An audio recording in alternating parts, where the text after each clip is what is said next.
नमस्कार दोस्तों आप सभी का स्ट्रीट जीरो क्लासेस में स्वागत है। दोस्तों मैं आप सभी के लिए लेकर आया हूं एक इम्पॉर्टेंट लेक्चर हमारे एंशिएंट हिस्ट्री के मॉड्यूल में। दोस्तों इस मॉड्यूल को हम लोग जो डिस्कशन करेंगे वो एंशिएंट एंड मेडिवल हिस्ट्री की ये जो TMH की बुक है उससे हम लोग इसको डिस्कस करेंगे।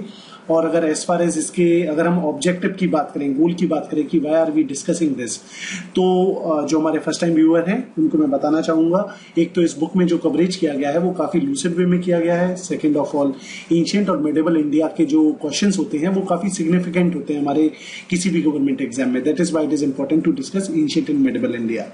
थर्ड थिंग इज, ये जो पूरी लेक्चर आज का लेक्चर है या फिर जो पूरी लेक्चर सीरीज रहेगी, it will help you in quick revision. And fourth is to make your preparation holistic and complete. Fine. ये जो पूरा लेक्चर सीरीज रहेगा एंशिएंट हिस्ट्री के मॉड्यूल का, या फिर इस लेक्चर की बात करें तो it is going to help you in all your exams. फिर आप किसी भी गवर्नमेंट एग्जाम की प्रिपरेशन कर रहे हो, मैटर नहीं करता। And second of all, it is going to help in each stage, फिर चाहे वो प्रीलिम्स वाली स्टेज हो यानी ऑब्जेक्टिव क्वेश्चंस वाली स्टेज हो या फिर मेंस वाली स्टेज हो। इसमें जो मैंने कंटेंट को एक्सप्लेन करूंगा वो दोनों ही पॉइंट ऑफ व्यू से रहेगा। Is that clear? और कंप्लीट रहेगा तो आपको कहीं से कुछ और पढ़ने की जरूरत बिल्कुल भी नहीं है। दोस्तों इस स्लाइड से आप मेरे बारे में जान सकते हो, एक छोटा सा ब्रीफ दिया हुआ है मेरे बारे में, please go through that. And दोस्तों मेरा नाम है आलोक गुप्ता। दोस्तों लेक्चर में आगे बढ़े उससे पहले सारे व्यूअर्स को बताना चाहूंगा कि ये जो पूरा मॉड्यूल है इसको अपलोड किया गया है www.streetzero.in पे। तो इसके सारे लेक्चर्स या मॉड्यूल को या फिर कोई अगर आप क्विज प्रैक्टिस करना चाहते हो तो इन लेक्चर से रिलेटेड जो क्विजेस हैं वो भी मैंने वहां पे अपलोड कर रखी है। उसके अलावा बहुत सारे और भी इंटरेस्टिंग मॉड्यूल्स हैं तो आप जाके देख सकते हैं www.streetzero.in पे। अगर कहीं पे कोई क्वेरी आती है तो आप इस नंबर पे कॉन्टेक्ट कर सकते हैं 0844702277। Is that clear? And in order to get additional benefit आप इस रेफरल कोड का इस्तेमाल कर सकते हैं T/Alok/137। तो now having said that, let's start today's lecture. और दोस्तों आज की जो ये लेक्चर है इसका मेन टॉपिक क्या रहेगा, तो वो ये रहा।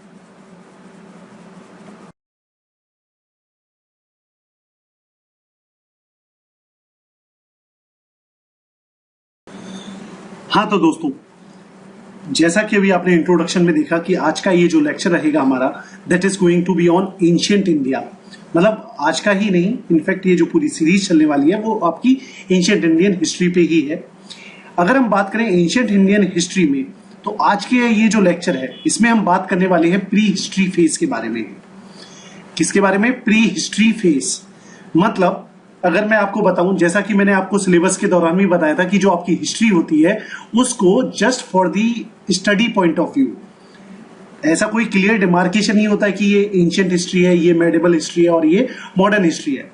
But study point of view से इसको हम अपने कन्वीनियंस से एंशिएंट, मेडिवल और मॉडर्न हिस्ट्री में डिवाइड कर लेते हैं। अब ये जो एंशिएंट हिस्ट्री है, देखिए हिस्ट्री तो क्या चीज होती है। अगर हम हिस्ट्री के बारे में बात करें तो जो भी हमारे पास रिटन रिकॉर्ड है हमारे पास्ट इवेंट्स के, ठीक है। अब जो एंशिएंट इंडिया में हुआ होगा उसके बारे में एंशिएंट हिस्ट्री में पढ़ते हैं। लेकिन हिस्ट्री से भी पहले एक और फेज आता है, that is called pre history phase. Pre history phase का मतलब क्या है? एक ऐसा पास्ट जिसकी हमारे पास कोई हिस्ट्री नहीं है, ना ही जिसका कोई हमारे पास लिटरेरी वर्क है, मतलब ना ही कोई लिटरेचर है, ना ही कोई एविडेंस, मतलब कोई ऐसे एकदम पुख्ता सबूत भी नहीं है। लेकिन हमें क्या मिलते हैं? कुछ ऐसे आर्टिफैक्ट्स मिलते हैं, कुछ ऐसे मटेरियल एविडेंसेस मिलते हैं जिनकी मदद से हम ये रिकॉग्नाइज कर सकते हैं कि ओके यहां पे पास्ट में कोई ना कोई रहा होगा। So that part is known as prehistory वाला पार्ट। अब जैसा कि बताया प्री हिस्ट्री फेज के बारे में आज पढ़ना है तो शुरू करते हैं। वही सबसे पहले इंट्रोडक्शन, वही कि हिस्ट्री क्या है। हिस्ट्री एक ग्रीक शब्द होता है हिस्टोरिया, उसका डेरिवेशन है। हिस्टोरिया का मतलब होता है इंक्वायरी या फिर नॉलेज जो कि इन्वेस्टिगेशन करने के बाद आप एक्वायर करते हो। तो हिस्ट्री में आपका आता है जितने भी पास्ट, जो आपका पास्ट है या जो पास्ट इवेंट्स है उनकी स्टडी करना और ह्यूमन एक्सपीरियंस को इवॉल्व करना। क्योंकि अगर देखिए पास्ट की हिस्ट्री करना क्यों जरूरी है, जब तक हम अपने पूर्वजों को नहीं समझेंगे, जब तक हम ये नहीं समझेंगे कि उन्होंने क्या प्रॉब्लम्स फेस की या उन प्रॉब्लम्स को ओवरकम करने के लिए उन्होंने क्या सॉल्यूशंस निकाले, उससे हमें काफी मदद मिलती है सो दैट हम अपने फ्यूचर में आने वाले एक्सीजेंसीज या फ्यूचर में आने वाले प्रॉब्लम्स से डील कर सकें। ये जो एंशिएंट सॉल्यूशंस हैं चीजों के, ऐसा नहीं है कि वो पुराने सॉल्यूशंस हैं तो खराब सॉल्यूशंस हैं। कभी कभी ये सॉल्यूशंस भी आपके काफी इंपॉर्टेंट हो जाते हैं। जैसे कि हिस्ट्री में, जैसे हम लोग जब मेडिवल हिस्ट्री वगैरह पढ़ते हैं, एंशिएंट हिस्ट्री पढ़ते हैं, तो वहां पे देखते हैं वाटर कंजर्वेशन का तरीका। और ये जो वाटर कंजर्वेशन के जो ट्रेडिशनल तरीके होते थे वो इतने ज्यादा एफिशिएंट होते थे कि जिनको हम आज के टाइम पे सस्टेनेबल डेवलपमेंट के लिए या फिर जो आपका वाटर मैनेजमेंट की प्रॉब्लम है, इन सारी प्रॉब्लम से डील करने के लिए इस्तेमाल कर सकते हैं। So that is why it is important to study history. History की अगर हम बात करें तो देखिए, हिस्ट्री को अपने आप में 3 पार्ट में डिवाइड किया जाता है, जैसे pre history, proto history and history. History ये वही पार्ट है जिसको हम लोग एंशिएंट, मेडिवल और या फिर क्या कहते हैं मॉडर्न के हिसाब से पढ़ते हैं, ठीक है ना। प्री हिस्ट्री और प्रोटो हिस्ट्री का क्या मतलब होता है ये मैं आपको समझाता हूं। देखिए, प्री हिस्ट्री तो वो वाले सारे क्या कहते हैं, वो सारा फेस होता है हिस्ट्री का जिस टाइम पे राइटिंग का कोई इन्वेंशन नहीं हुआ था। मतलब जब जो जनजातियां थी, जो लोग बाग थे, उनको लिखना नहीं आता था, उस फेस को हम लोग प्री हिस्ट्री बोलते हैं। Is that clear? और ये प्री हिस्ट्री वाले फेज के दौरान हम लोग किसके बारे में पढ़ते हैं? जो 3 स्टोन एजेस आई थी उनके बारे में, palaeolithic age, mesolithic age, neolithic age. ये जो तीनों एज हैं, early stone age, middle stone age और न्यू स्टोन एज, इनके बारे में हम लोग प्री हिस्ट्री में ही पढ़ते हैं। अगर बात करें प्रोटो हिस्ट्री की, तो प्रोटो हिस्ट्री का मतलब जो होता है, उसका जो कनोटेशन है, जो उसका मतलब है, that is very difficult to define, but still इसको डिफाइन ऐसे किया जाता है कि प्रोटो हिस्ट्री वो पीरियड है जो कि प्री हिस्ट्री, यानी प्री हिस्ट्री और जो सिविलाइजेशन के बीच का जो टाइम पीरियड है उसके बीच की बात करते हैं, यानी प्री हिस्ट्री और हिस्ट्री के बीच के टाइम की बात करते हैं। जब मतलब सिविलाइजेशन और कल्चर ने क्या कहते हैं राइटिंग को डेवलप तो नहीं किया था, लेकिन कुछ ना कुछ उनके रिटन रिकॉर्ड्स हमें कहीं ना कहीं मिल जाते हैं। या तो उनकी जो आगे आई जनरेशन है उन्होंने उनके बारे में लिखा हुआ है, या फिर क्या कहते हैं कुछ और ऐसी चीजें जिसके बारे में हमें प्रोटो हिस्ट्री से पता चलता है। Is that clear? जैसे कि एक एग्जाम्पल की बारे में बात करते हैं, जैसे जो हड़प्पन सिविलाइजेशन थी, हड़प्पन सिविलाइजेशन क्या कहते हैं पिक्टोग्राफिक स्क्रिप्ट का इस्तेमाल करती थी लिखने के लिए। पिक्टोग्राफिक स्क्रिप्ट जो है वो आज तक डेसिफर नहीं की गई है। डेसिफर का मतलब होता है आज तक उसको समझा नहीं गया है, तो उसको एक तरीके से हम किस में डाल सकते हैं? प्रोटो हिस्ट्री में डाल सकते हैं, क्योंकि जो हड़प्पन सिविलाइजेशन है उसके बारे में जो फ्यूचर जनरेशन है उन्होंने काफी कुछ लिखा है, उससे हमें अंदाजा पता चलता है प्रोटो हिस्ट्री के बारे में। ये बात भी क्लियर हो गई। जैसे कि देखो, हड़प्पन सिविलाइजेशन की भले ही हमें स्क्रिप्ट के बारे में ना पता चलता हो, लेकिन जो मेसोपोटामिया का सिविलाइजेशन था उनकी जो राइटिंग थी वहां पे इनका डिस्क्रिप्शन था, इनका मेंशन था, और मेसोपोटामियन जो स्क्रिप्ट है उसको अब समझा भी जा चुका है। तो इसीलिए हड़प्पन सिविलाइजेशन को आप प्रोटो हिस्ट्री का भी पार्ट मान सकते हैं। सिमिलरली जैसे वैदिक सिविलाइजेशन है, जो वैदिक सिविलाइजेशन अब इवॉल्व होती है 1500 में। अच्छा, ये टाइम पीरियड भी बता दूं, हड़प्पन सिविलाइजेशन हुई थी 3300 बीसी से, इसका एक तरीके से टाइम माना जाता है। स्टिल ये जो टाइम है it is not set in stone, मतलब ऐसा नहीं है, ये फाइनलाइज नहीं है। फाइनलाइज क्यों नहीं है? क्योंकि अभी रिसेंटली ऐसा भी पता चला था कि एविडेंसेस हमें कुछ 8000 बीसी तक के मिले थे हड़प्पन सिविलाइजेशन के, तो इसीलिए, लेकिन फिर भी ज्यादातर इसका जो टाइम पीरियड माना जाता है कि ये इवॉल्व हुई थी 3300 बीसी में। सिमिलरली 1500 बीसी जब आता है, बीसी वो टाइम पीरियड होता है जो उल्टा चलता है, मतलब पहले 10 आएगा, फिर 9 आता है, फिर 8, फिर 7, फिर 6, ऐसे उल्टा आता है ये। तो 1500 बीसी तक जब पहुंचते हैं तो वैदिक सिविलाइजेशन आती है, जिसके दौरान आप पढ़ते हो अर्ली वैदिक, लेटर वैदिक सिविलाइजेशन, राइट। तो ये 1500 से लेके 600 बीसी तक चलती है। उस टाइम पे भी राइटिंग का कोई कॉन्सेप्ट नहीं था, लेकिन उनके टाइम पे था oral tradition, oral literary tradition. मतलब जो दादा ने सीखा वो उन्होंने अपने बेटे को सिखा दिया, यानी आपके पापा को, और पापा ने अपने बच्चों को सिखा दिया। तो इस तरीके से यहाँ पे ओरल ट्रेडिशन हुआ करता था। तो ये इसको भी हम लोग प्रोटो हिस्ट्री का पार्ट मान सकते हैं। कुछ ऐसे आर्कियोलॉजिस्ट हैं जो कि नियोलिथिक और चाल्कोलिथिक जो कल्चर्स हुआ करते थे उसको प्रोटो हिस्ट्री का दर्जा देते हैं। Now coming on to the history. History क्या है? हिस्ट्री वो वाला पार्ट होता है पास्ट का जहां पे राइटिंग का इन्वेंशन हो चुका है। राइटिंग मतलब जिसके सोर्सेस के बारे में हमारे पास लिखित में कुछ ना कुछ है, या तो मैन्युस्क्रिप्ट्स हैं, या फिर कोई राइटिंग्स हैं, या बायोग्राफीज हैं, तो उस वो वाला पार्ट आपका हिस्ट्री में आ जाता है। ये समझ में आ गया हमें। अब बात करते हैं इंडिया की। अगर बात करें तो इंडिया में जो ह्यूमन सेटलमेंट्स थे उसकी हिस्ट्री और आइडेंटिटी प्री हिस्टोरिक टाइम्स तक जाती है। और इसका क्रेडिट किसको जाता है? एक हिस्टोरियन हुए जिनका नाम है रॉबर्ट ब्रूस फुट। याद करते जाओ, क्या है नाम? रॉबर्ट।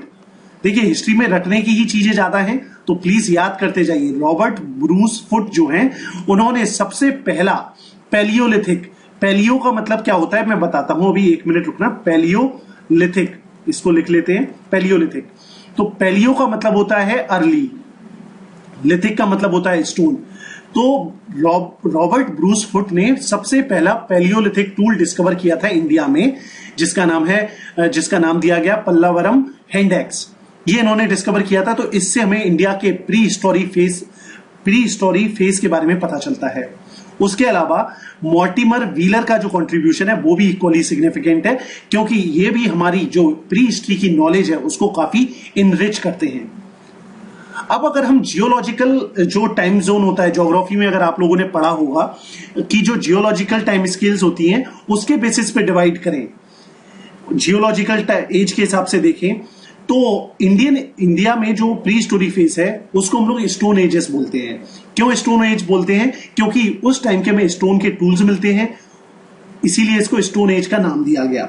ये जो स्टोन एज है ये तीन टाइप में या 3 पार्ट में डिवाइड की गई है, पैलियोलिथिक, मेसोलिथिक, नियोलिथिक। लिथिक का मतलब होता है स्टोन, पैलियो का मतलब होता है अर्ली, मेसो का मतलब होता है मिडिल, और नियो का मतलब होता है न्यू। तो ये 3 स्टोन एजेस हैं, early stone age, middle stone age और न्यू स्टोन एज। इनका यहाँ पे टाइम स्केल लिखा हुआ है, और ये जो टाइम स्केल है ये आप अलग अलग बुक्स में अलग अलग सोर्सेस पर डिफरेंट देखेंगे, पर ज्यादातर ये एक generally accepted point of view है कि अर्ली स्टोन एज को आप मान लो 5 लाख बीसी से लेकर 10,000 बीसी तक का। लेटर स्टोन एज यानी मिडिल स्टोन एज को आप मान लीजिए 10,000 से लेकर 6,000 बीसी तक का, और न्यू स्टोन एज को मान लीजिए 6,000 से लेकर 1,000 बीसी तक। अब आप ये देख रहे हो न्यू स्टोन एज का जो टाइम स्केल है it is coinciding with Harappan civilisation as well as early Vedic जो कल्चर था इंडिया में, अर्ली वैदिक सिविलाइजेशन थी, लेटर वैदिक सिविलाइजेशन थी, उसके संग कोइंसाइड करता है। तो ये तो बस एक तरीके से जियोलॉजिकल टाइम स्केल है जिसमें प्री हिस्ट्री को डिवाइड किया गया है। आगे चलते हैं, अब बात करते हैं पैलियोलिथिक एज के बारे में। पैलियोलिथिक एज का जो इंसान था वो, उसको आप बोल सकते हो कि वो हंटर था, फूड गैदरर था। हंटर का मतलब जो हंटिंग करता हो अपने सबसिस्टेंस के लिए, जीने के लिए, जीवन यापन के लिए। फूड गैदर का मतलब खाना इकट्ठा कर रहा है, जैसे कि कहीं पे उसको फ्रूट्स मिल जा रहे हैं तो उनको तोड़ के खा रहा है, कहीं पे उसे कोई एनिमल मिल जा रहा होगा तो उसको हंट करके खा रहा है। So this is the palaeolithic age के बारे में जॉब डिस्क्रिप्शन। ये सबसे ज्यादा अर्लीस्ट पीरियड है स्टोन एज का। ये एक तरीके से हम इसको ऐसा मान सकते हैं कि ये डेवलप हुआ होगा प्लेस्टोसीन पीरियड में, यानी आइस एज में। ठीक है, अभी हमने इसका टाइम स्केल देखा था, 5 लाख बीसी से ये शुरू हो गया था। अगर हम बात करें ये पैलियोलिथिक एज या पैलियोलिथिक सिविलाइजेशन के जो लोग बाग थे, ये प्रैक्टिकली इंडिया के हर पार्ट में फैले हुए थे। सिर्फ और सिर्फ कहां नहीं थे, जो इंडस जो इंडस रिवर का जो प्लेन्स हैं या जो गंगा के जो ड्रेनेज प्लेन है, वहां पे इनका कोई हमें एविडेंस नहीं मिलता है, अदरवाइज पूरे इंडिया में इनके एविडेंस मिलते हैं। पैलियोलिथिक जो इंसान था, पैलियोलिथिक मैन जो था इंडिया में, वो नेग्रीटो रेस से बिलोंग करता था। किस रेस से बिलोंग करता था? याद करते जाओ, ये फैक्ट्स हैं। नेग्रीटो रेस से बिलोंग करता था, और ये केव और रॉक शेल्टर्स में रहा करता था, गुफाओं में रहता था। ये जो है ये क्या काम करते थे? फूड गैदरिंग का काम करते थे, हंटिंग करते थे, और वाइल्ड फ्रूट्स को या वेजिटेबल्स को खाते थे।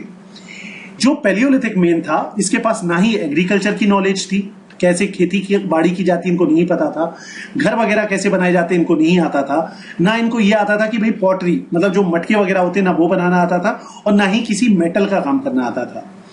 ये सिर्फ लेटर स्टेज है, मतलब ये पैलियोलिथिक का भी अगर आप देखेंगे तो पैलियोलिथिक एज को अगर आपने कुछ बुक्स पढ़ी होंगी तो इसको भी डिवाइड किया जाता है।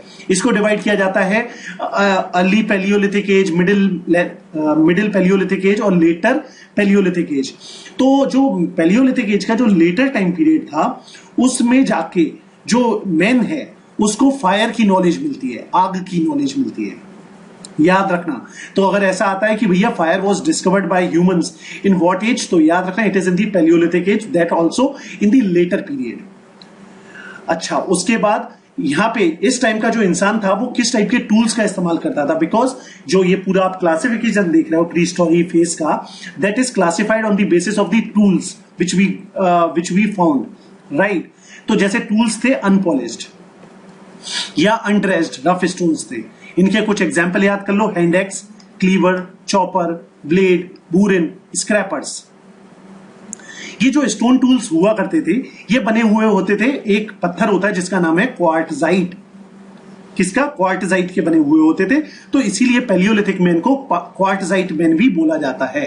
ठीक है, यहां पे ये पैलियोलिथिक साइट्स सारी दी हुई है, ये आप ये जो फाइल रहेगी ये मैं प्रोवाइड कर दूंगा वेबसाइट पे, वहां से आप इसको पढ़ सकते हैं।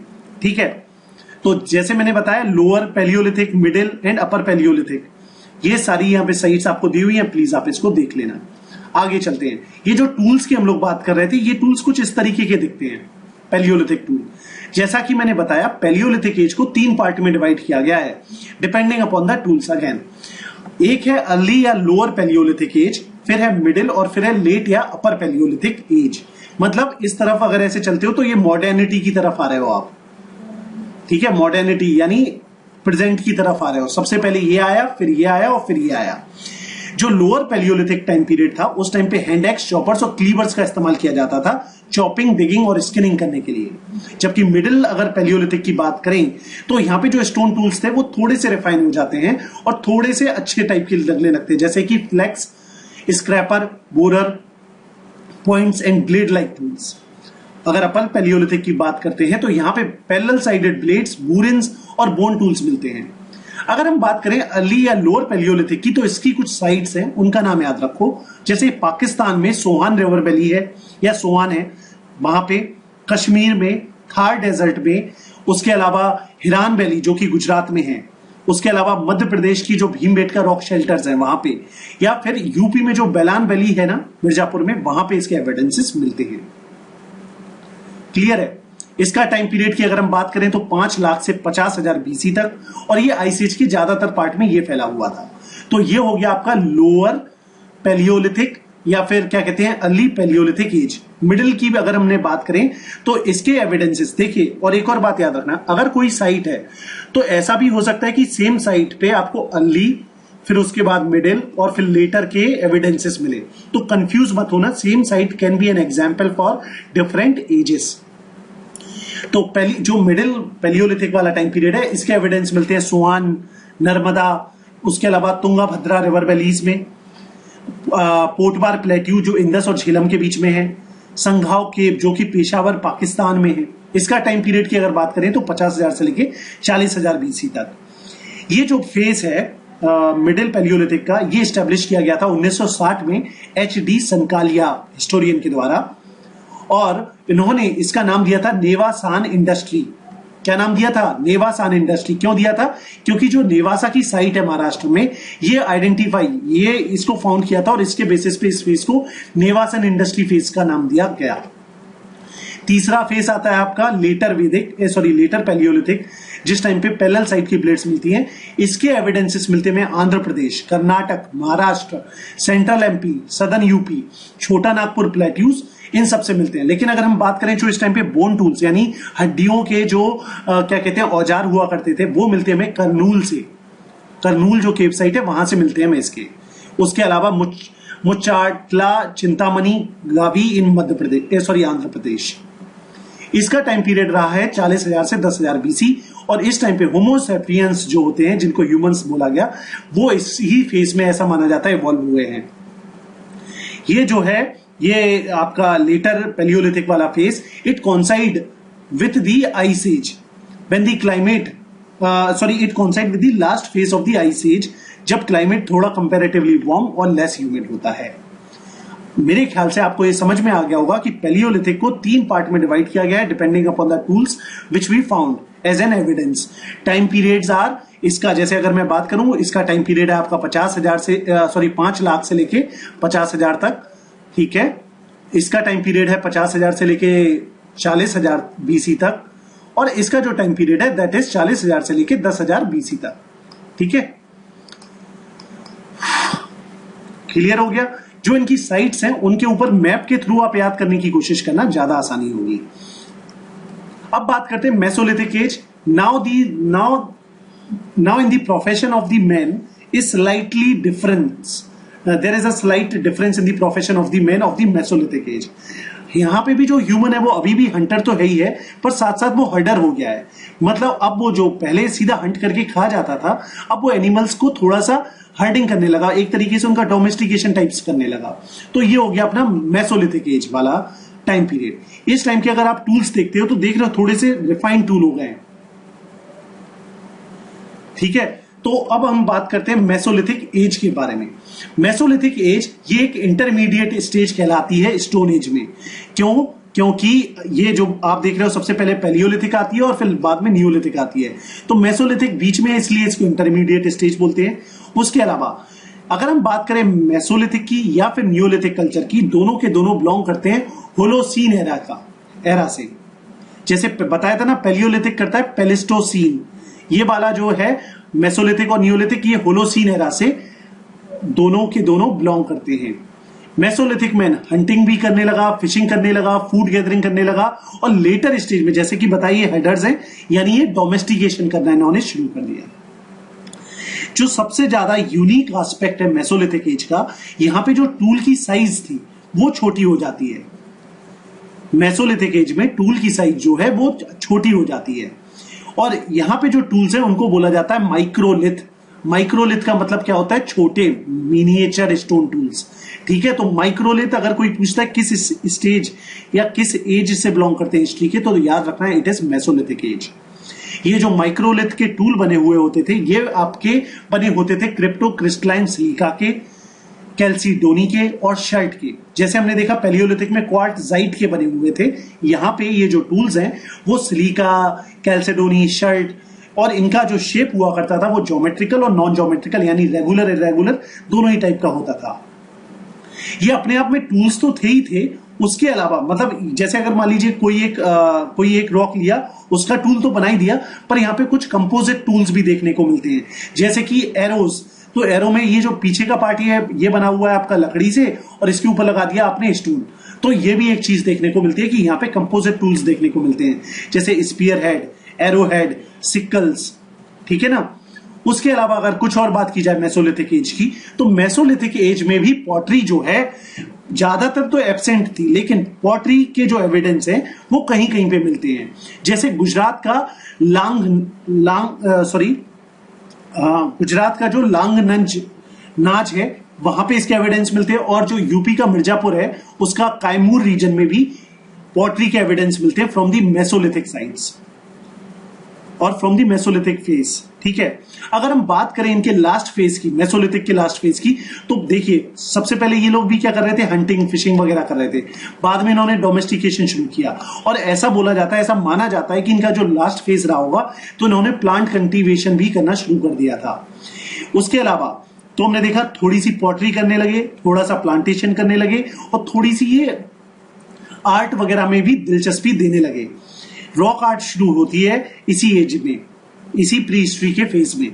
1867 की अगर हम बात करें तो पहली रॉक पेंटिंग मिलती है इंडिया में, जो कि डिस्कवर की गई थी कहां से? सोहागी घाट, जो कि यूपी के कैमूर हिल्स में है। सोहागी घाट में पहली रॉक पेंटिंग मिलती है इस फेज की। अब तक 150 से ज्यादा मेसोलिथिक रॉक साइट्स मिली हैं इंडिया में, जहां पे रॉक आर्ट साइट्स मिली है। रॉक आर्ट साइट्स मतलब जहां पे पेंटिंग वगैरह है पत्थरों पे बनी हुई, जिनको हम लोग पेट्रोग्लिप्स भी बोलते हैं, राइट। तो ये सारी चीजें मिलती है। जैसे कि अगर एग्जाम्पल की बात करें, भीमबेटका केव is one of the finest example for this thing. उसके अलावा खारबार, जोआरा, कथोटिया, ये एमपी में है। फिर उसके अलावा सुंदरगढ़ एंड संबलपुर, ये उड़ीसा में है। इझूथू गुहा, ये आपके केरला में है। और अगर हम बात करें जो ये पेंटिंग्स वगैरह बनाते थे पत्थरों के ऊपर, वहां पे ज्यादातर हमें क्या सीन्स देखने को मिलते हैं? एनिमल देखने को मिलते हैं, लेकिन इन एनिमल्स में स्नेक का कहीं पे भी डिपिक्शन नहीं है, ठीक है। तो ये भीमबेटका की जैसे लोकेशन दी हुई है, तो इसी तरीके से आपको ये मैप का अगर आप इस्तेमाल करेंगे इन लोकेशन को देखने के लिए तो ज्यादा अच्छा रहेगा। Is that clear? एक एक करके आपको ये सारी, जैसे ही आप ये आपका पूरा लेक्चर हो जाएगा तो ये जो भी लोकेशंस है आपको सारी लोकेशन समझ में आएंगी कि कौन सी क्या लोकेशन है आपकी, ठीक है। तो प्लीज ये मैपों को आप अच्छे से पढ़ाई करना इनका। अब हम आगे बढ़ते हैं। उसके अलावा अगर हम इनके टाइम के बरियल्स देखते हैं, रॉक पेंटिंग्स देखते हैं, तो इससे हमें यह पता चलता है कि इस टाइम पे किसी ना किसी किस्म की रिलीजियस प्रैक्टिसेस भी शुरू हो गई होंगी। रिलीजियस प्रैक्टिसेस का मतलब क्या हुआ कि मतलब ये किसी भगवान देवी देवताओं में मानना शुरू कर दिया होगा। उसके अलावा डिवीजन ऑफ लेबर के भी एविडेंस मिलते हैं। मतलब कुछ पेंटिंग्स ऐसी हैं कि वहां पे केव बनी हुई है, एक जन यहाँ पे बैठा हुआ है और बाकी लोग यहाँ पे शिकार कर रहे हैं। दिस शोज कि यहाँ पे डिवीजन ऑफ लेबर की प्रोबेबली ये औरत रही होगी जो कि फूड प्रिपेयर कर रही है और ये इंसान यहाँ पे हंटिंग कर रहा है, राइट। तो इस तरीके के भी एविडेंसेस मिलते हैं। तो ये था कुछ मेसोलिथिक साइट्स की टाइम के फीचर्स के बारे में। अब बात करते हैं इनकी साइट्स के बारे में। राजस्थान का जो बाघौर है, बाघौर वाला जो रीजन है on river Kothari is one of the largest and best documented mesolithic site in India. Bagor Rajasthan याद रखना। छोटा नागपुर वाला जो रीजन है, प्लेट्यू है, ठीक है। छोटा नागपुर, जिनको लोकेशन नहीं पता एक बार जल्दी से बना देता हूं। यहां पे जो एरिया आता है दैट इज योर छोटा नागपुर वाला रीजन। तो छोटा नागपुर रीजन, सेंट्रल इंडिया, उसके अलावा Adamgarh, MP and Bagor provide the earliest evidences of domestication of animal. तो इन जगहों से अपन को पता चलता है कि मेसोलिथिक के टाइम में डोमेस्टिकेशन किया जाता था। तमिलनाडु में जो तिरुनेलवेली है, साउथ रिवर कृष्णा के साउथ में, वहां वो भी एक साइट है आपके मेसोलिथिक टाइम पीरियड की। वेस्ट बंगाल का वीरभानपुर, वहां वो भी एक मेसोलिथिक साइट है। सराय नहार राय, इलाहाबाद यूपी, प्रतापगढ़ एरिया, वो भी एक एग्जाम्पल है आपका मेसोलिथिक साइट का। एंड देन महादहा यूपी, यहाँ पे बोन के आर्टिफैक्ट्स मिलते हैं। तो प्लीज आप इन सबको अच्छे से याद रखना। अब बात करते हैं नियोलिथिक एज के बारे में। तो यहाँ पे जो इंसान का जॉब प्रोफाइल है वो थोड़ा सा चेंज होता है और अब वो बन जाते हैं फूड प्रोड्यूसिंग स्टेज में आ जाते हैं। यानी वो थोड़े से अब फार्मर बनना शुरू हो गए हैं। पहले वो बने भैया हंटर्स, फिर हंटर के बाद वो हंटर और हर्डर्स बन गए, और हंटर और हर्डर्स के बाद अब वो बन गए हैं भैया फार्मर्स। तो ये जो टाइम पीरियड है भाई आपका, ये शुरू होता है 8000 बीसी के आसपास से। कब से? 8000 6000 इसके अराउंड। क्योंकि देखिए फिक्स्ड टाइमलाइन किसी के पास नहीं है, जैसे जैसे एविडेंस मिलते हैं तो ये टाइम पीरियड चेंज होता है। तो ये अगर हम कुछ प्लेसेस की बात करें तो जैसे साउथ और ईस्टर्न इंडिया में, तो वहां पे ये जो आपका नियोलिथिक साइट्स हैं वो इतनी लेटेस्ट हैं, 1000 बीसी तक की लेटेस्ट हैं। जैसा कि बताया टाइम पीरियड उल्टा चल रहा है, पहले 10,000 आया होगा, फिर 9,000 आया, फिर 8,000 आया, फिर 7,000 आया। तो ऐसे वैसे तो हमने देखा कि जो नियोलिथिक फेज है वो 8,000 6,000 बीसी के अराउंड शुरू हो गया होगा, लेकिन कुछ ऐसी जगह है साउथ और ईस्टर्न इंडिया में जहां पे ये कल्चर 1000 बीसी के अराउंड आया। Is that clear? उसके अलावा ये जो प्री हिस्ट्री का फेज था आपका, नियोलिथिक सिविलाइजेशन वाला फेज, ये काफी सिग्निफिकेंट है और इसकी सिग्निफिकेंस हम जान सकते हैं। एक हिस्टोरियन हुए गॉर्डन शिल्डे, उन्होंने बोला नियोलिथिक फेज को नियोलिथिक रेवोल्यूशन, क्योंकि इस टाइम पे बहुत सारे ऐसे इनोवेशंस या डिस्कवरीज हुई जिसके बेसिस पे उन्होंने इसे नियोलिथिक रेवोल्यूशन बोला। बात करते हैं इसके बारे में भी। ये इस टाइम के टूल्स हैं जिनके बेसिस पे हम किसी भी साइट को नियोलिथिक साइट का दर्जा देते हैं। Is that clear? तो सबसे पहला जो अच्छा काम हुआ कि भैया फूड का प्रोडक्शन करना शुरू कर दिया, मतलब खाना बनाने लगे, ग्रो करने लगे। ठीक है, जैसे अगर बात करें क्या चीज ग्रो करने लगे, तो जैसे फ्रूट्स, कॉर्न को ये लोग क्या कहते हैं, कल्टीवेट करने लगे, जैसे रागी एंड हॉर्स ग्राम। उसके अलावा डोमेस्टिकेशन तो पहले ही से हो रहा था, तो अब वो और ज्यादा प्रमोट हो गया, कैटल, शीप, गोट। उसके अलावा टेक्नोलॉजी में भी काफी इनोवेशन हुआ, जैसे कि जो टूल्स हैं, स्टोन टूल्स हैं, अब वो काफी पॉलिश होने लगे, पैक्ड होने लगे और बहुत अच्छे से बनाने लगे, मतलब एक तरीके से पॉलिश स्टोन टूल्स बनने लगे। उसके अलावा ये शेल्ट का इस्तेमाल करने लगे for ground and polished hand access.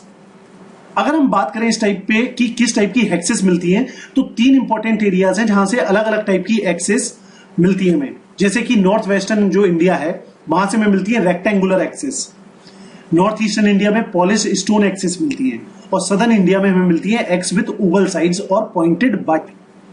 तो दूसरी चीज क्या देखी, टेक्नोलॉजी। उस टाइम पे लोग क्या बनाते थे, टूल्स बनाते थे, तो टूल्स में इनोवेशन देखने को मिला। क्या इनोवेशन मिला कि भैया जो टूल्स हैं वो ज्यादा अच्छे से पॉलिश्ड होने लगे, ज्यादा अच्छे से पैक्ड होने लगे, एंड ग्राउंडेड स्टोन टूल्स बनाने लगे ये लोग। Is that clear? अब जो अगला इन्वेंशन हुआ वो है पॉटरी का। हमने देखा पैलियोलिथिक टाइम पीरियड में कोई पॉटरी नहीं थी, फिर मेसोलिथिक में थोड़ी सी पॉटरी देखने को मिलती है कुछ साइट्स पे। अब अगर हम बात करते हैं नियोलिथिक फेज की, तो भैया ये पहली कम्युनिटी थी जो हाथ से बनी हुई पॉटरी का इस्तेमाल करते थे, और फिर बाद में इन लोगों ने पॉटर्स व्हील को भी डिस्कवर कर लिया। इस टाइम पे जो पॉटरी है वो ब्लैक बार्निश्ड वेयर, ग्रे वेयर और मैट इम्प्रेस्ड वेयर टाइप की पॉटरी हमें देखने को मिलती है। ठीक है, तो इसीलिए ये याद रखना कि जो पॉटरी है सही मायनों में शुरुआत की गई उसकी नियोलिथिक फेज में। उसके अलावा जो अगला इंपॉर्टेंट फीचर देखने को मिलता है that is self sufficient village communities देखने को मिलती हैं। सेल्फ सफिशिएंट विलेज कम्युनिटीज क्या होती हैं कि मतलब जैसा आपने देखा कि इस टाइम पे जो लोग बाग थे वो फूड प्रोड्यूस करने लगे। अब अगर आपका जो खाना है आपके प्रिपेयर हो रहा है, आपको पता है इस पर्टिकुलर जगह से आना है, तो आप अब अपने आप को सेटल कर सकते हो, एक सेटल्ड जगह पे आप रह सकते हो। तो इसीलिए सेटलमेंट देखने को मिलता है। यहाँ पे जो नियोलिथिक मैन था वो अब एक तरीके से गांव टाइप की लाइफ में रहने लगा। यहाँ पे जो घर हुआ करते थे वो सर्कुलर और रेक्टेंगुलर हाउसेस हुआ करते थे जो कि मड और रीड से बने हुए होते थे। इसके अलावा इनको ये भी पता था कि बोट्स कैसे बनाते हैं, कॉटन को कैसे स्पिन करना है, और ये क्लोथ जो कपड़ा है उसको भी बनाना सीख गए थे। सो इसीलिए ये एक तरीके से, क्योंकि अब देखिए कपड़ा बनाना सीख गए तो अब आपको अलग अलग मौसम में ट्रेवल नहीं करना पड़ेगा कि इस मौसम में यहां चले जाओ, इस मौसम में वहां चले जाओ। ऐसा नहीं है, कपड़ा बना लिया तो जरूरत के हिसाब से आप उसे पहन सकते हो, घर बना लिया तो जरूरत के हिसाब से रह सकते हो। तो ये अच्छी चीज देखने को मिली। अगली एक और चीज देखने को मिली कि इस टाइम पे डिवीजन ऑफ लेबर देखने को मिला। मतलब लोग बागों ने अपने काम को बांट लिया कि भैया ये वाला काम ये पर्टिकुलर ग्रुप करेगा और ये काम ये पर्टिकुलर ग्रुप करेगा। तो ये जो डिवीजन ऑफ लेबर देखने को मिलता है it is on the basis of sex and age. आपकी एज क्या है सॉरी आपकी एज क्या है उसके बेसिस पे आप काम करोगे, या आपका सेक्स क्या है, आप लड़के हो तो आप ये काम कर सकते हो, लड़की हो तो आप ये काम करोगे। तो यानी डिवीजन देखने को मिलता है। उससे क्या होता है, अब अगर डिवीजन ऑफ लेबर हो गया तो अब इंसान क्या करने लगा, एक तरीके से ट्रेड टाइप का शुरू हो जाएगा। कुछ लोग किसी काम में प्रोफिशिएंट होंगे और कुछ लोग किसी काम में प्रोफिशिएंट होंगे। तो एक तरीके से लेबर का प्रोक्योरमेंट शुरू हो गया। तो ये भी देखने को मिलता है। इसीलिए इस पूरे फेज को हम लोग नियोलिथिक रेवोल्यूशन बोलते हैं। क्यों बोलते हैं फिर से बता देता हूं या रिवाइज करवा देता हूं। सबसे अच्छी बात तो भैया पॉटरी का जो है इन्वेंशन होता है। पॉटरी से पहले प्लांटेशन यानी एग्रीकल्चर की शुरुआत होती है, पॉटरी की शुरुआत होती है। फिर जो टेक्नोलॉजी में इन्वेंशन देखने को मिलता है, अच्छे टूल्स देखने को मिलते हैं हमें, सेटल्ड लाइफ देखने को मिलती है, यानी एक तरीके से सिटी और टाउन्स का बसना शुरू हो जाता है। लेबर का डिवीजन देखने को मिलता है। So these are the some of the features which make it neolithic revolution. अब अगर कुछ साइट की बात करें जिनके ऊपर क्वेश्चंस आता है तो उसके बारे में बात करते हैं। जैसे कि एक है बुर्जा होम साइट। बुर्जा होम और गुफ कराल दोनों ही जम्मू कश्मीर में है। अब बुर्जा होम जो साइट है वहां पे हमें मिलते हैं जैसे रेक्टेंगुलर चॉपर मिलता है।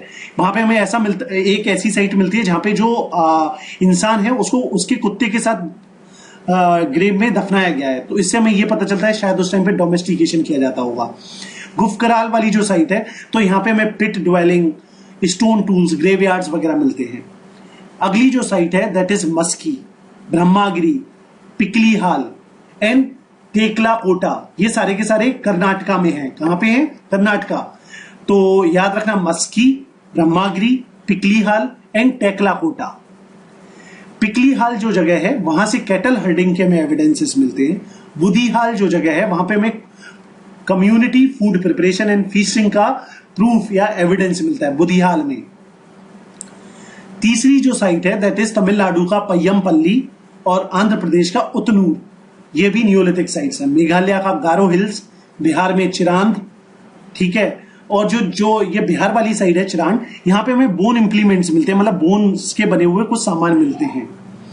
फिर उसके अलावा आगे बढ़ते हैं पोटबार प्लेट्यू। जो पोटबार प्लेट्यू है वहां पे जो तकसीला में, नियर तकसीला, वो भी एक साइट हो जाती है आपकी। Amri, Kot Diji, Mehrgarh, these all are the sites of neolithic time phase, ठीक है। उसके अलावा जो मेहरगढ़ वाली जो साइट है, आप ये देखेंगे ये मेहरगढ़ वगैरह ना, जो आपका हरप्पन सिविलाइजेशन भी आप पढ़ रहे होगे उस टाइम पे भी इसके बारे में पढ़ोगे। तो ये जो नियोलिथिक साइट है, the earliest neolithic site Mehrgarh, it is also known as the bread basket of Baluchistan, a province of Pakistan.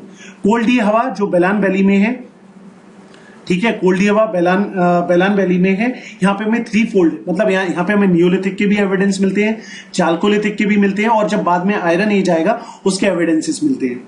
कोल्डी हवा और महागढ़ जो कि इलाहाबाद के साउथ में है, वहां से वो भी एक साइट है आपकी नियोलिथिक, और वहां से हमें मिलते हैं सर्कुलर हट के एविडेंसेस।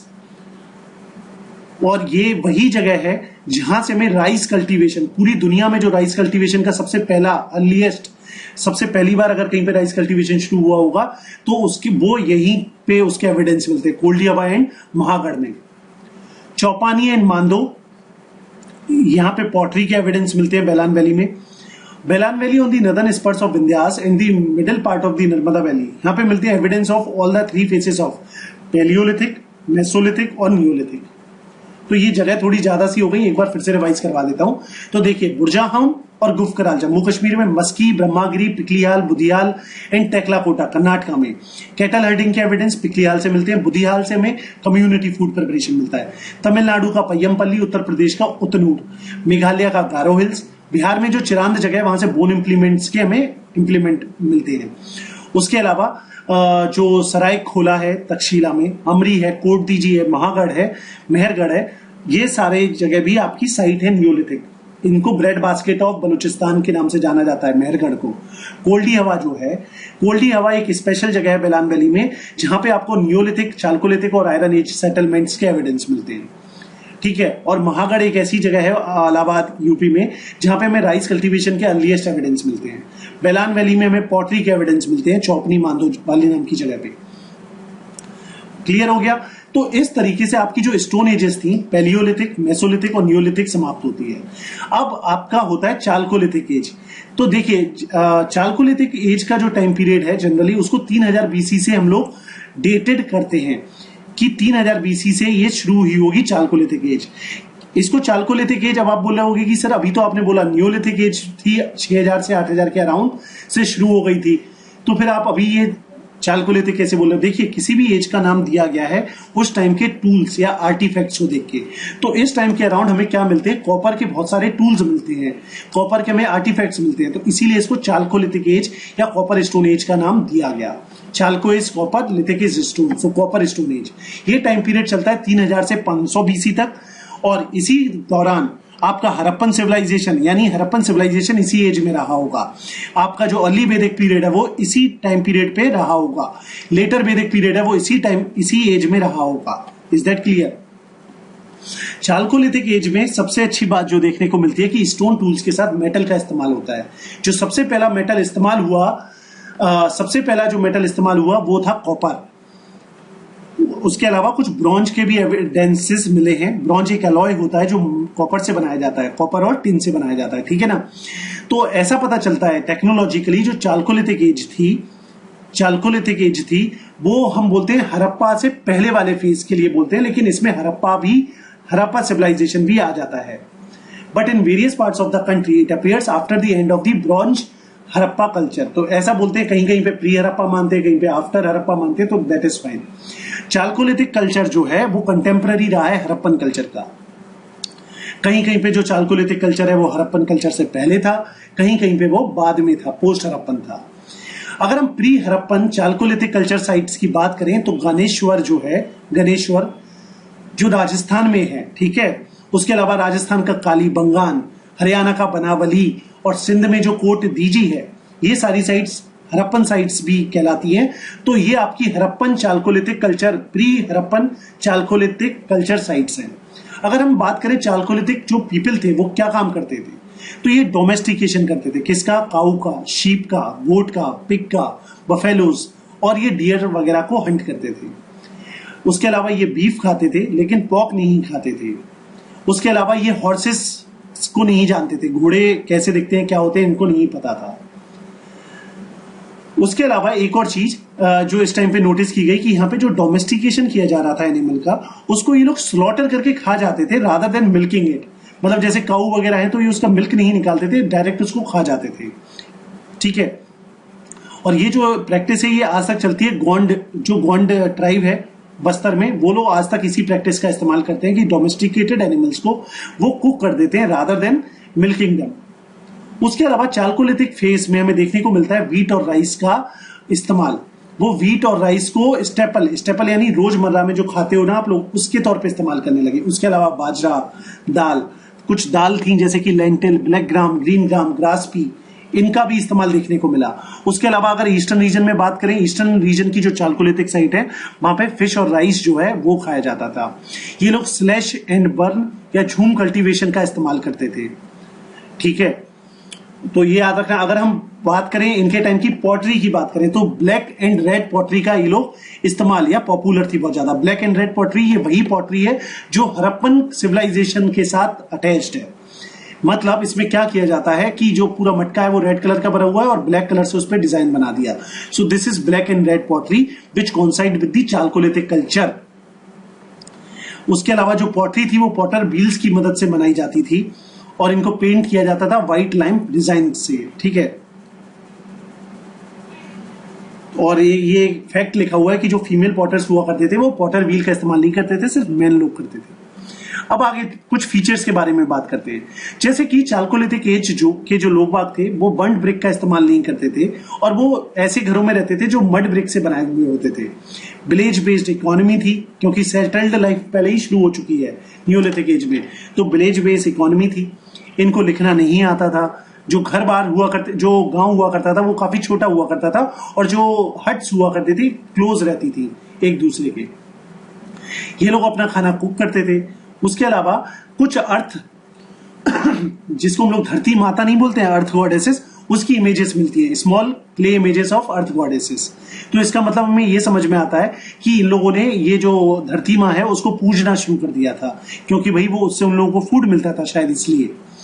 उसके अलावा ये जो चालकोलिथिक इंसान थे ये ऑर्नामेंट्स और डेकोरेशन के भी काफी फॉन्ड ऑफ थे क्योंकि काफी ऑर्नामेंट्स मिलते हैं शेल या बोन के बने हुए। उसके अलावा फाइनली वर्क्ड कॉम्स भी मिलते हैं। उसके अलावा जो बुल है उसको ऐसा, उसके काफी सिंबल मिले तो उसको ऐसा समझा जा सकता है कि भैया जो बुल होगा वो रिलीजियस कल्ट का सिंबल रहा होगा क्योंकि भैया बुल के टेराकोटा मिलते हैं मालवा और राजस्थान में। उसके अलावा जो चालकोलिथिक पीपल थे दे वर एक्सपर्ट कॉपर स्मिथ, मतलब ये कॉपर का बहुत अच्छा सा काम कर लेते थे, कॉपर स्मेल्टिंग वगैरह। ठीक है, ये काफी बीड्स क्या होते हैं, छोटे छोटे से, एक तरीके से आप ये समझ लो पंच मार्क पत्थर समझ लो। तो ये इस टाइप के बीड्स मिलते थे सेमी प्रीशियस स्टोन के जो कि बने हुए होते थे कार्नेलियन, स्टैटेटाइट या क्वार्ट्ज क्रिस्टल के। ये जो जितने भी मैं आपको फीचर बता रहा हूं these features are same as of the Harappan civilisation के फीचर्स। चालकोलिथिक सेटलमेंट की बात करें तो ये हमें मिलते हैं साउथ ईस्टर्न राजस्थान से, वेस्टर्न एमपी से, वेस्टर्न महाराष्ट्र से और सदर्न और ईस्टर्न इंडिया से। इनके बीच में अगर हम देखें ये जो अलग अलग रीजन में आपको चालकोलिथिक इंसान मिल रहा है तो इनके बीच में रीजनल डिफरेंसेस भी थे। क्या डिफरेंस थे? जैसे कि जो ईस्टर्न इंडिया का इंसान था वो राइस और फिश खाता था। वेस्टर्न इंडिया का जो इंसान था वो बार्ले और बीट खाता था as a staple food. Maharashtra में जो मर जाता है, इस टाइम का जो इंसान मर जाता था उसको नॉर्थ साउथ डायरेक्शन में सुलाते थे। ठीक है, जबकि सदर्न इंडिया में ईस्ट वेस्ट डायरेक्शन में, ईस्टर्न इंडिया में फ्रैक्शनल बूरियल किया जाता था। फ्रैक्शनल बूरियल क्या होता है ये मैं आपको बता देता हूं। इसमें क्या करते हैं, जो मर जाता है उसको पहले खुले में ऐसे रख देते हैं सो दैट जितने भी जीव जंतु होते हैं वो इसके ऊपर उसकी खाल मांस वगैरह को खा लेते हैं और जो बचे हुए रिमेन्स होते हैं उनको वो लोग दफना देते हैं या जला देते हैं। So that is called fractional burial. तो फ्रैक्शनल बूरियल देखने को मिलता है ईस्टर्न इंडिया में। सो ये है कुछ रीजनल डिफरेंसेस जो इस टाइम के लोगों में हमें देखने को मिलते हैं, रीजनल डिफरेंसेस। उसके अलावा चालकोलिथिक कल्चर के टाइम पे इन्फेंट मोर्टेलिटी भी काफी हाई थी क्योंकि बहुत सारे बच्चों दफनाए हुए बच्चों के एविडेंसेस मिलते हैं वेस्टर्न महाराष्ट्र से। उसके अलावा ये एक ऐसा पीरियड है जिस टाइम पे हमें सोशल इनइक्वालिटीज का सबसे पहला एविडेंस मिलता है। किसका? सोशल इनइक्वालिटीज का। वो ऐसे पता चलता है कि कुछ जो घर हैं वो रेक्टेंगुलर हैं और कुछ ऐसे घर हैं जो राउंड हैं। तो ऐसा पता चलता है जो रेक्टेंगुलर घर रहे होंगे वो किसी चीफ के रहे होंगे और जो राउंड हट है वहां पे आम जनता, कॉमन पीपल रहते होंगे। तो इससे हमें पता चलता है कि अब सोशल इनइक्वालिटी सोसाइटी में आना शुरू हो गई है। Is that clear? अब अगर हम कुछ चालकोलिथिक साइट्स के बारे में बात करें तो सबसे पहली एक इंपॉर्टेंट साइट है आहार। यहाँ पे स्मेल्टिंग और मेटलर्जी के एविडेंस, उसके अलावा स्टोन हाउसेस के एविडेंस मिलते हैं। दूसरी है गिलुंड। गिलुंड जो जगह है वहां से बर्न्ड ब्रिक के एविडेंस मिलते हैं इन बानस वैली राजस्थान। ठीक है, तो राजस्थान की ये दो जगहों के नाम याद रखना, एक आहार और जिलुंड। उसके अलावा ये इस टाइम की जो मैंने आपको बताया था ना पॉटरी होती थी, तो ये इस टाइप की दिखती थी थोड़ी सी, ये आहार साइड से मिले हैं। उसके अलावा निवासा जो महाराष्ट्र में है, नावादा टोली, दायमाबाद, ये सारे गोदावरी वैलीज में है। और ये किस किस के लिए है? देखिए, निवासा जोरबे जो है नॉन हड़प्पन कल्चर है। Navdatoli cultivated almost all food grains, तो यहाँ पे सारे के सारे फूड ग्रेन्स का कल्टीवेशन हमें देखने को मिलता है। दायमाबाद में जो है इट इज द लार्जेस्ट जोरबे कल्चर साइट। उसके अलावा सोनगांव एंड इनाम गांव, ये यहाँ पे लार्ज मड हाउसेस मिलते हैं। उसके अलावा नासिक, ये एक और साइट हो गई। उसके अलावा चिरांड, सिन्योर, सोनपुर, ये तीनों बिहार में है। उसके अलावा वेस्ट बंगाल से महिष दल, क्याथा, मालवा, ईरान, ये सारी एमपी की साइट्स हैं। क्याथा जो है यहाँ पे हमें मड प्लास्टर्ड फ्लोर्स मिलते हैं, प्री हड़प्पन एलिमेंट्स भी मिलते हैं। मालवा जो है यहाँ पे हमें चालकोलिथिक सेरेमिक मिलते हैं, स्पिंडल्स मिलते हैं। ठीक है, तो प्लीज याद रखना क्याथा, मालवा और ईरान ये एमपी में है। अगर हम बात करें, जैसे कि मैं बता रहा हूं कि चालकोलिथिक और हड़प्पन सिविलाइजेशन का जो टाइम पीरियड है मोर और लेस एकदम ओवरलैप करता है, पर इनमें कुछ डिफरेंस है। क्या है वो डिफरेंस? जैसे चालकोलिथिक वाले जो लोग थे वो हमेशा मतलब ज्यादातर वो रूरल टाइप के रहे हैं, गांव में रहते थे। और जो हड़प्पन टाइप के जो लोग हैं वो अर्बन थे, मतलब उस टाइम पे सिटीज और टाउन्स हुआ करती थी। चालकोलिथिक टाइम में ज्यादातर कॉपर का इस्तेमाल होता था। किसका? कॉपर का। लेकिन जो हड़प्पन सिविलाइजेशन थी वो ब्रॉन्ज का इस्तेमाल करने लगी थी। Bronze is like copper plus tin. तो ये दूसरा डिफरेंस देखने को मिलता है।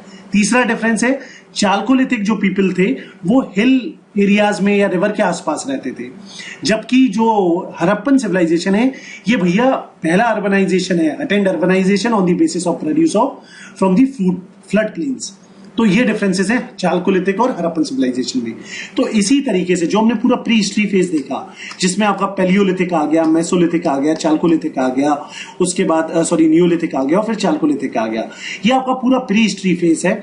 अब प्री हिस्ट्री फेज खत्म हो जाता है, फिर प्रोटो हिस्ट्री समझ लीजिए आप, या उसे एंशिएंट हिस्ट्री समझ लीजिए। उसका अब अच्छे से पार्ट शुरू होता है जिसमें हम बात करेंगे हड़प्पन सिविलाइजेशन के बारे में। उम्मीद है इस लेक्चर इसके बारे में सेकंड लेक्चर में ही बात होगी, लेकिन इसके बाद कुछ क्वेश्चंस हैं जिनकी आप सेल्फ प्रैक्टिस करो। मेंस के लिए करना आंसर राइटिंग प्रैक्टिस, और प्रीलिम्स के लिए आप करना, जो भी एग्जाम के लिए प्रिपेयर कर रहे हो आप, चाहे स्टेट पीएससी हो या यूपीएससी वगैरह हो, तो इन क्वेश्चंस की प्रैक्टिस करना।